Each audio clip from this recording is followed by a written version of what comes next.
নমস্কার বন্ধুরা, তোমরা কেমন আছো? আশা করি ভালোই আছো। মিষ্টু রান্নাঘরে তোমাদের স্বাগত জানিয়ে শুরু করছি আমার আজকের রেসিপি। আমার আজকের রেসিপি হলো সর্ষে দিয়ে মিনি মাছের ঝাল। আমি এই সর্ষে দিয়ে মিনি মাছের ঝালটা কিভাবে রান্না করছি তার জন্য তোমরা পুরো ভিডিওটা দেখতে থাকো। এখানে আমি নিয়ে নিয়েছি মিনি মাছ। আর মিনি মাছ করতে আমার যা যা লাগবে তা হলো, এখানে নিয়ে নিয়েছি আমি পেঁয়াজ বাটা, আর এখানে শুকনো লঙ্কা আর কাঁচা লঙ্কা একসাথে বাটা, আর সর্ষে বাটা, আর নিয়ে নিয়েছি টমেটো। এখন আমি মাছগুলিকে হলুদ আর নুন দিয়ে মেখে নেব মাছগুলি ভাজার জন্য। এখানে আমি 7টা বড় সাইজের মিনি মাছ নিয়ে নিয়েছি। এখন আমি মিনি মাছগুলি হলুদ আর নুন দিয়ে মেখে নেব। এর জন্য আমি এখানে হলুদ আর নুন দিয়ে দিয়েছি। এখন আমি হলুদ আর নুন দিয়ে মাছগুলি মেখে নেব।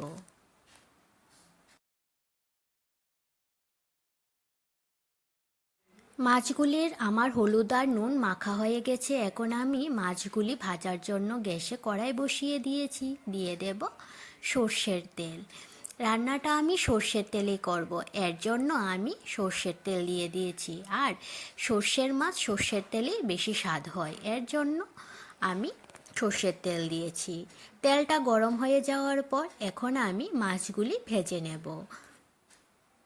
মাছগুলি আমি এপিঠ ওপিঠ উল্টে ভালোভাবে লাল লাল করে ভেজে নেব। মাছগুলি ভাজা হয়ে গেছে, এখন আমি মাছগুলি প্লেটে নামিয়ে নেব। মাছগুলি নামানো হয়ে যাওয়ার পর এখন আমি এই তেলের মধ্যে বাকি মাছগুলি ভেজে নেব।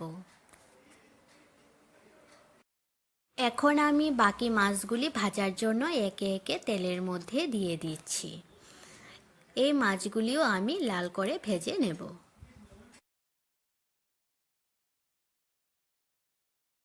বাকি মাছগুলিও আমার ভাজা হয়ে গেছে। এখন আমি মাছগুলি প্লেটে নামিয়ে নিচ্ছি।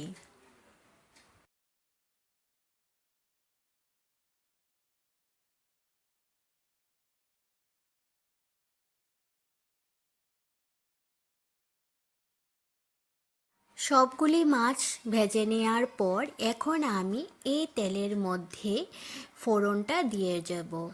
এর জন্য আমি প্রথমে দিয়ে দিচ্ছি একটা শুকনো লঙ্কা, আর ফোড়নে আমি দিয়ে দেব কালো জিরে।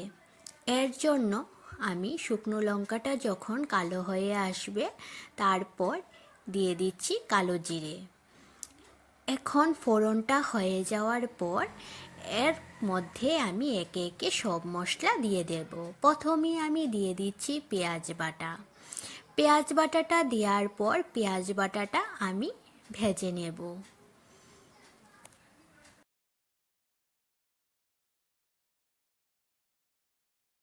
পেঁয়াজ বাটাটা ভেজে নেওয়ার পর এখন আমি এর মধ্যে দিয়ে দেব শুকনো লঙ্কা আর কাঁচা লঙ্কা একসাথে বাটা। এখন আমি এর মধ্যে লঙ্কা বাটাটা দিয়ে দিচ্ছি। লঙ্কা বাটাটা দেওয়ার পর এখন আমি লঙ্কা বাটাটাও ভেজে নেব। পেঁয়াজ বাটা আর লঙ্কা বাটা দেওয়ার পর এখন আমি পেঁয়াজ বাটা লঙ্কা বাটাটা ভালোভাবে ভেজে নিয়েছি। এখন আমি এর মধ্যে দিয়ে দেব সর্ষে বাটা। এর জন্য আমি এখন সর্ষে বাটা দিয়ে দিচ্ছি।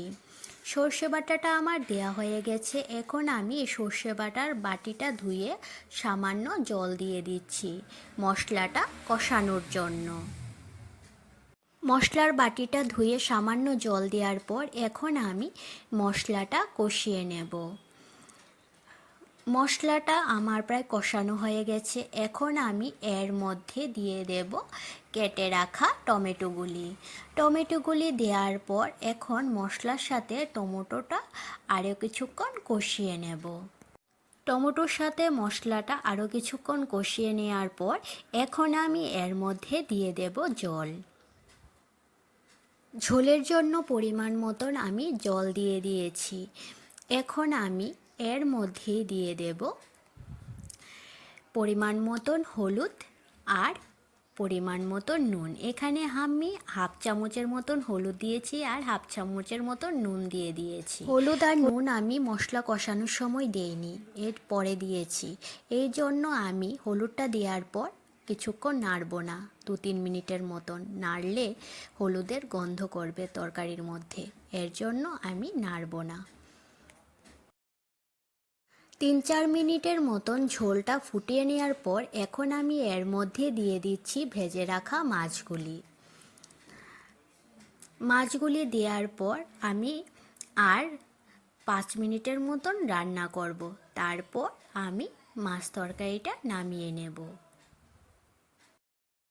মিনি মাছের রেসিপি অনেকে অনেকভাবে করে, কিন্তু মিনি মাছে সর্ষে দিয়ে রান্না করলে এর স্বাদ আরও বেড়ে যায়। মিনি মাছের রেসিপিটি আমার হয়ে গেছে। এখন আমি নামানোর আগে এর মধ্যে দিয়ে দেব কাঁচা সর্ষের তেল। কাঁচা সর্ষের তেলটা আমি চারদিকে ছড়িয়ে দিয়ে দেব। কাঁচা সর্ষের তেলটা দেওয়ার পর মাছটা আর আমি নাড়ব না। আর ঝালের জন্য এখানে আমি 4টে কাঁচা লঙ্কা দিয়ে দিচ্ছি। রান্নাটা আমার হয়ে গেছে, এখন আমি প্লেটে নামিয়ে নেব। সর্ষে দিয়ে মিনি মাছের ঝাল রান্নাটা আমার কেমন হয়েছে তোমরা অবশ্যই জানাবে। আমার এই রেসিপিটি যদি তোমাদের কাছে ভালো লেগে থাকে তাহলে লাইক আর সাবস্ক্রাইব করে দেবে। আর আমার ফেসবুক পেজ মিষ্টু রান্নাঘর, এই পেজটি ফলো করে দিও। ফেসবুক পেজের লিংক আমি ডেসক্রিপশানে দিয়ে দিয়েছি। সর্ষে দিয়ে মিনি মাছের এই রেসিপিটি তোমাদের কাছে যদি ভালো লেগে থাকে তাহলে বাড়িতে অবশ্যই রান্না করে খাবে, খেতে খুব ভালো হয়।